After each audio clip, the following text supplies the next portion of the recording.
Hello दोस्तों, नमस्कार, आदाब, सत श्री अकाल। मैं हूं कमलप्रीत सिंह और आप देख रहे हैं जड़ी बूटी का इंजीनियर चैनल। दोस्तों, आपने YouTube पर तो मर्दाना ताकत के बहुत सारे नुस्खे देखे होंगे। कोई सालम पंजे के बारे में बताता है, कोई अश्वगंधा के बारे में बताता है, कोई शतावरी, कोई सफ़ेद मूसली। लेकिन आपको कौन सा नुस्खा सबसे बढ़िया रिजल्ट्स देगा, सबसे सटीक रिजल्ट्स देगा, तो आज इस बारे में बात करेंगे। तो अगर आपको लगे वीडियो अच्छी, इसको लाइक और शेयर ज़रूर करें, चैनल को सब्सक्राइब ज़रूर कर दें और बेल का आइकॉन तो ज़रूर दबा दें। आज का वीडियो शुरू करते हैं बिना को टाइम ख़राब किए हुए, बिना को टाइम वेस्ट किए हुए। तो दोस्तों, यूँ तो दुनिया भर की जड़ी बूटियाँ आती हैं जो आपको मर्दाना ताकत प्राप्त करवाती हैं, लेकिन हर जड़ी बूटी आपको मर्दाना ताकत प्राप्त नहीं करवाएगी। ये बात ज़रूरी नहीं कि अगर एक इंसान के लिए अश्वगंधा बहुत बढ़िया है तो दूसरे इंसान के लिए भी अश्वगंधा उतनी ही उपयोगी होगी। एक इंसान को अश्वगंधा बहुत बढ़िया रिजल्ट्स देगी, दूसरे इंसान का काम खराब भी कर सकती है। तो इस चीज़ के लिए सबसे पहले आपको अपने शरीर की प्रकृति जाननी पड़ेगी कि आपका शरीर वात, पित्त या कफ प्रकृति का है। इसको जानने के लिए आपको किसी अच्छे समझदार वैद्य से मिलना पड़ेगा जो आपको कुछ सवाल पूछेंगे और उससे इस बारे में अंदाज़ा लगाएंगे। लेकिन एक रफ़ आइडिया के तौर पर, एक रफ़ अंदाजे के तौर पर अगर आपको ये बात जाननी हो तो आप अपने वीर्य के रंग से एक रफ़ सा आइडिया लगा सकते हैं और उस जड़ी बूटी का प्रयोग अपनी मर्दाना ताकत को चरम सीमा पर पहुंचाने के लिए कर सकते हैं। अगर आपके वीर्य का रंग पीला है, इसका मतलब आपके शरीर का पित्त दोष बढ़ा हुआ है, आपके शरीर के अंदर गर्मी है। अगर आपके वीर्य का रंग वाइटिश ग्रे है, इसका मतलब आपके अंदर वात दोष बढ़ा है। और अगर आपके वीर्य का रंग सफ़ेद है, इसका मतलब आपके अंदर कफ दोष थोड़ा बढ़ा हुआ है या आपका शरीर कफ प्रकृति का है। तो आप अपनी प्रकृति के हिसाब से ही अपनी जड़ी बूटी को चुनें, उस हिसाब से ही इसका सेवन करें।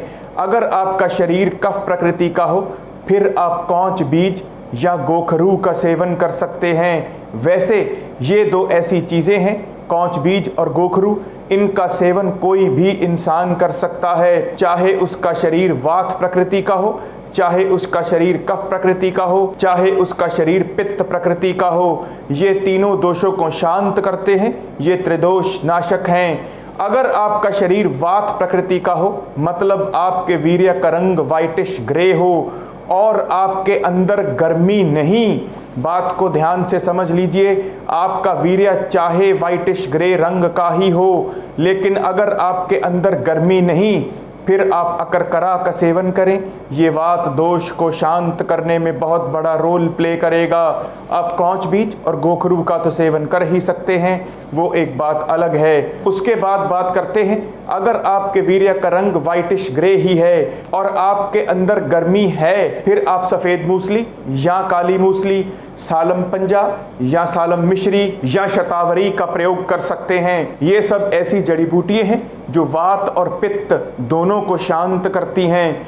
अगर आपके वीर्य का रंग पीला है, मतलब आपके अंदर पित्त दोष बढ़ा हुआ है, तो फिर आप कौच बीज और गोखरू का तो सेवन कर ही सकते हैं। और साथ में जो 5 चीज़ें मैंने आपको पीछे बताई हैं, सालम पंजा या सालम मिश्री, शतावरी, सफ़ेद मूसली या काली मूसली, आप इनमें से किसी चीज़ का सेवन कर सकते हैं और अपनी मर्दाना ताकत को चरम सीमा तक पहुंचा सकते हैं। अगर आप पूरे नुस्खे का सेवन कर रहे हैं, अश्वगंधा, कौच बीज, सफ़ेद मूसली, शतावर और अकरकरा, तो उसमें आप अपनी तासीर के हिसाब से चीज़ों को बैलेंस कर लें। इसमें अश्वगंधा और अकरकरा वात को बैलेंस करेंगे, पित्त को बढ़ाएंगे। शतावरी और सफ़ेद मूसली वात को बैलेंस करेंगे लेकिन पित्त को भी शांत करेंगे। कौच बीज भी पित्त को शांत करेंगे। तो आप उस हिसाब से इन चीज़ों को कम ज़्यादा कर सकते हैं। लेकिन अगर आपके अंदर ज़्यादा गर्मी हो और आपको इस नुस्खे का प्रयोग करना ही हो, तब आप धागे वाली मिश्री की बजाय सालम मिश्री का प्रयोग कर सकते हैं। वो आपको बल भी देगी और इस नुस्खे की तासीर को काफ़ी ठंडा भी कर देगी। सालम मिश्री काफ़ी महंगी आती है, ये 10-12 हज़ार रुपये किलो से कम नहीं आएगी। और जो धागे वाली मिश्री है वो तो आप जानते ही हैं, वो बहुत सस्ती है।